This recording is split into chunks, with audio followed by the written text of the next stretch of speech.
Hi, I'm Michael St.Clair. Today I'm here with Raymond Merriman. He's the Western world's foremost financial astrologer and market cycles analyst. And we're having a meeting together discussing all the issues that concern everyone on this planet. And I was given the opportunity to discuss a couple of issues. I wanted to ask him who he thinks will be the next president of the United States. I believe 7 billion people may be interested in this. And we wanted to discuss also how the Federal Reserve astrology might relate to the astrology of United States of America of 1776. And I know that Ray Merriman has been saying that he feels that the time around 2020-21 may become a revival of what we lived through the 80s and the 90s. So, Ray, thank you very much for being here. So You're welcome. Who do you think will be the next president of the next president of the United States? You put me on the spot there. Edward Snowden. He will run from If Russia. he gets nominated, he'll run. And if he gets nominated, he'd win. Well, seriously, though, I don't know the answer to that yet. We have to see who the candidates end up being.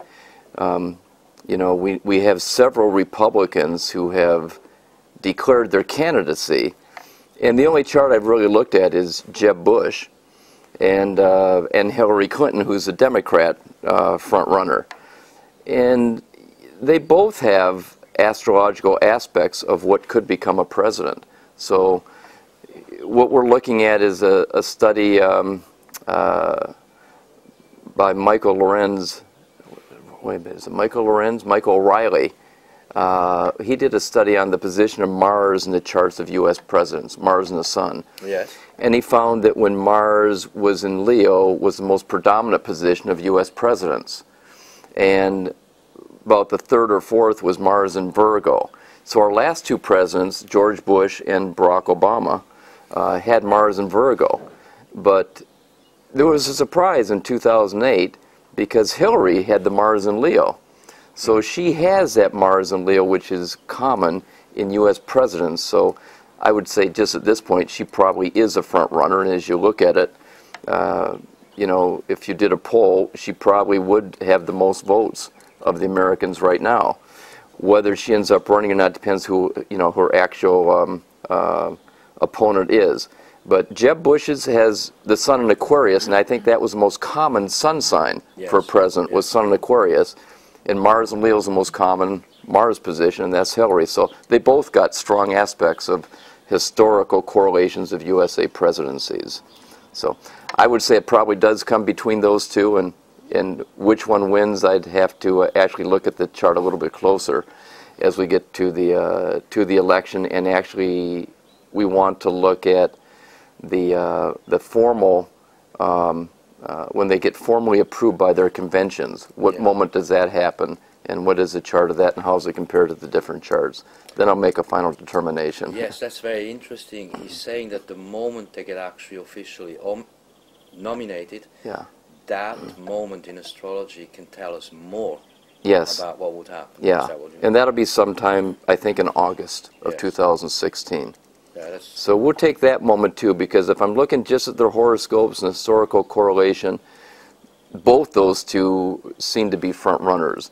But the difference might be the moment of time that they're actually nominated. Yes, which will be different for Hillary or for Jeb. Yeah, there'll be somewhere 2 to 3 weeks difference between them. Yes. Yeah.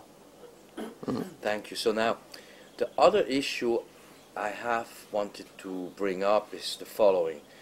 You see, the United States of America, there are a couple of moments that are very interesting for the formation to look at what the astrology of the nation looks like, but it's mainly 1776.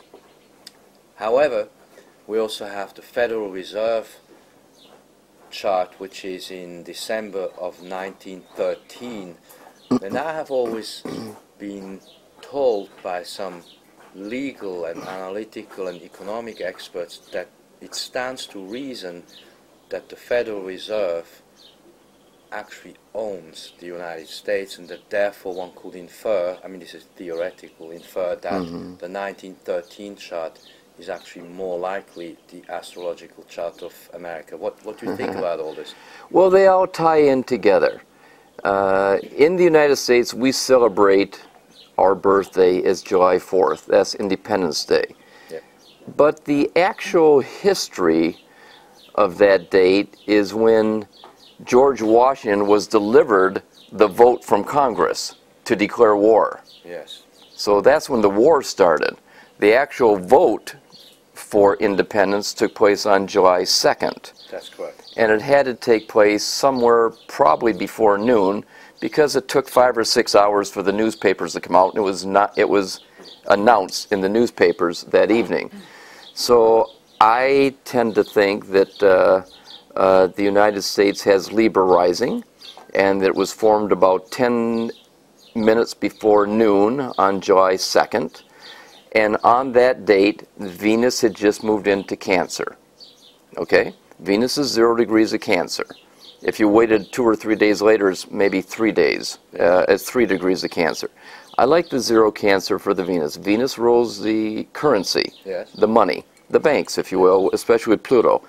Well, in 1913, 2 things happened. It wasn't only the formation of the Federal Reserve Board, which was on December 23rd, 1913, when the Sun in Pluto, the Sun was in 1 degree Capricorn, Pluto was in 0 Cancer, right on the USA Venus, so the whole banking system changed.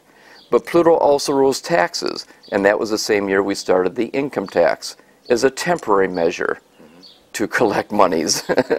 So it's still, 100 years later, it's become stronger and stronger. And if you look at the meaning of Pluto, Pluto is also like weaponry, coercion. It's a way to extract something, power from other people. And I hate to say it, but it seems to me that in the United States, not the Federal Reserve, but the income tax has become a method of confiscating wealth from those who earn the money and then distributing it to whatever, to the political interests of those who support the political process. So I think both charts are very important. If you say that the United States is owned by the Federal Reserve, yes, you could say that because they control the money. Yes. And whoever controls the money has the power. Yes. And so Pluto is on the USA Venus, and it took over control of the money, whether it's the banking system or the individual's income. They've all been confiscated or subsumed, if you will, by the combination of Federal Reserve Board and the government's income tax, which both came out in that same year. Mm-hmm.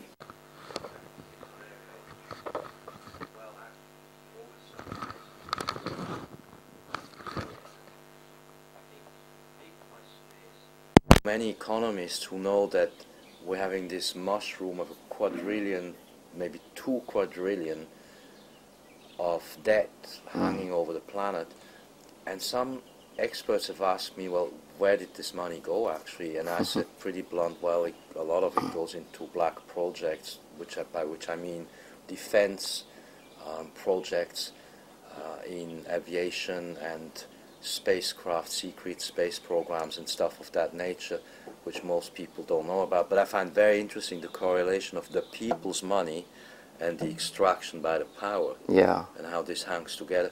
What do you think, how do you feel it's going to continue for the United States during, say, the next few years now, after the moment when whoever is being elected the next president? So well, let me say first of all that if the Federal Reserve Board really wanted to be loved by the people, they could easily get rid of the debt. They can just forgive it. That would be smart. That would be smart. That would be smart. It would put us back on a reset, and the bankers would not be villainized so much by the public or even by, the administration, which has come on record of calling the bankers the fat cats, which didn't help their popularity.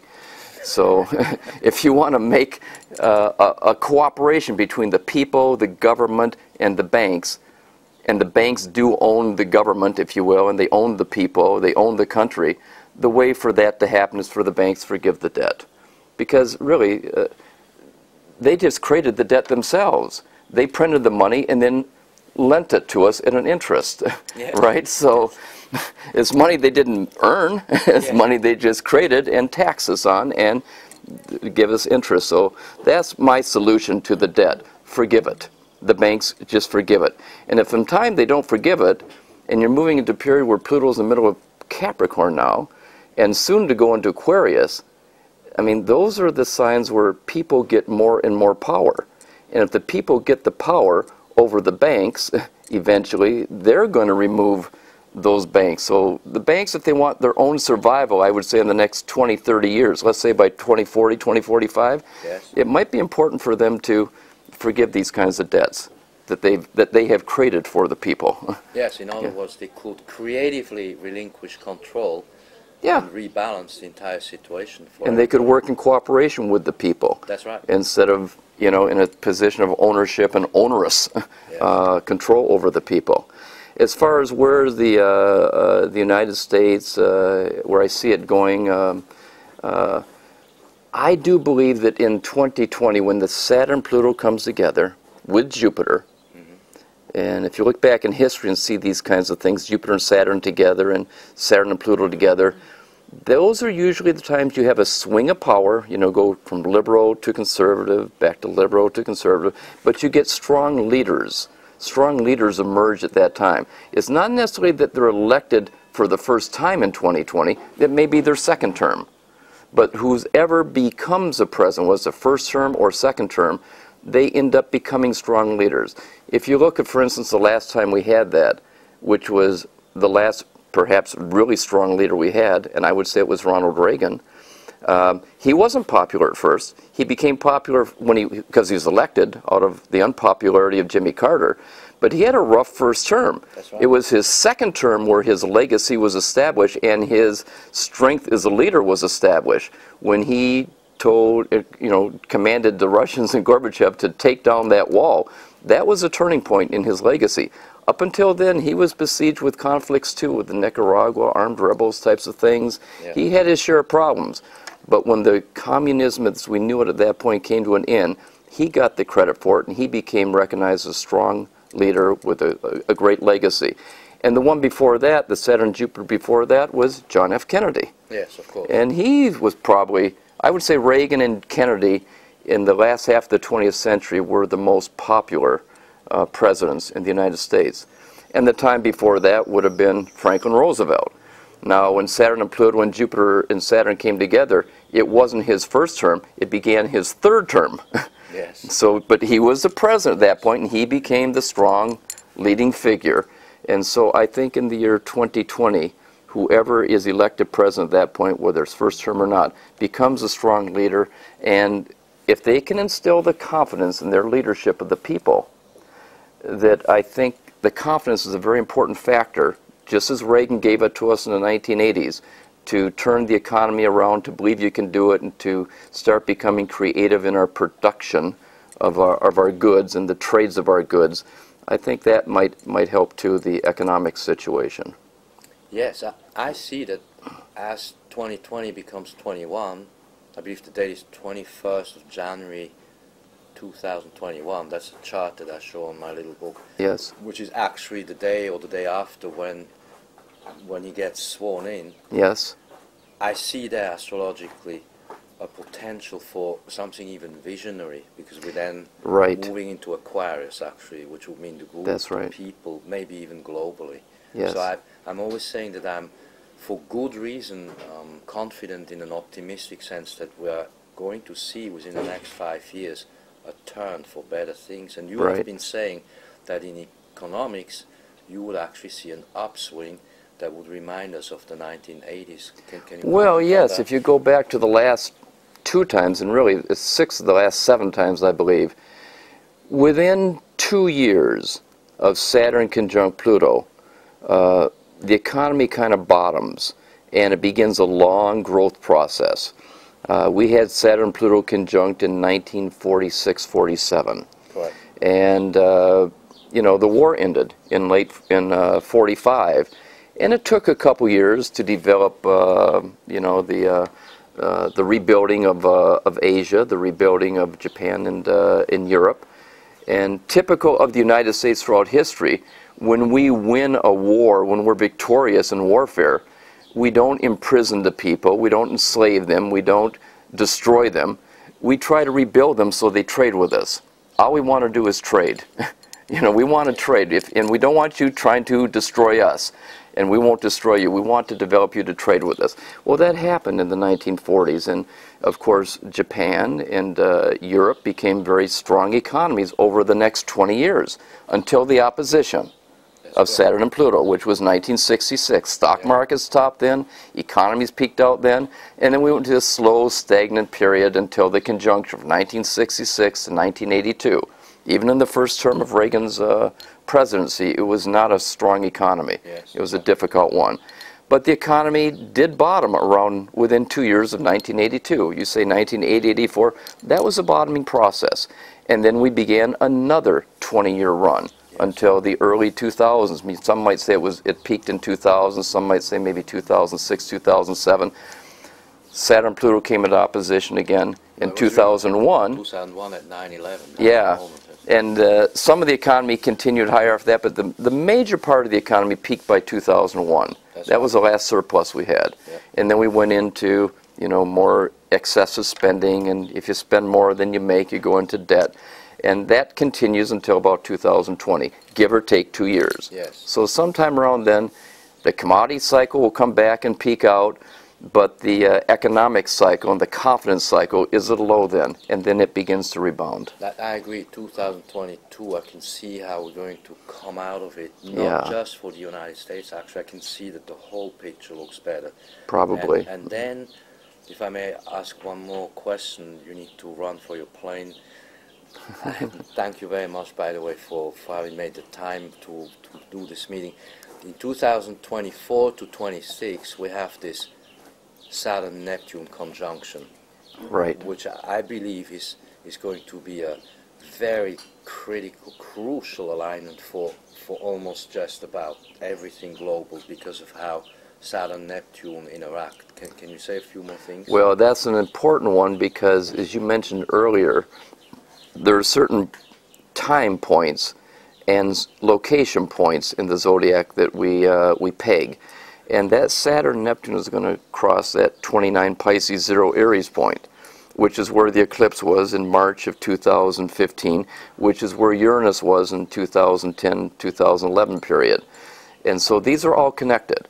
If you go back to 2010 when Uranus crossed that point, it's when the Greek default happened and had to be bailed out, which threatened the Euro Union. Yes. It's when the Fed Reserve Board surprised the world by not ending their quantitative easing, but ramping it up and going to QE2, which set the currency wars start.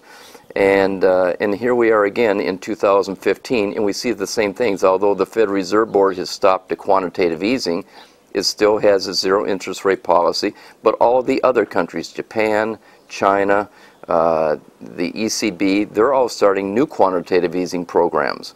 Absolutely. And I think we get to 2025 and the Saturn Neptune hits that 0 Aries point, you'll see the resolution of a lot of these things. Maybe the quantitative easing in the world finally ends by 2025. Maybe the Greek problem for the Euro Union, they finally get a resolution for it, and either Greek gets on its feet or it's out of the Union, and they figure a way to continue the Union. But this could muddle along these issues until 2025, where it's going to happen, it's not going to happen, or we're going to save them, we're not going to save them. We go back and forth on that till 2025.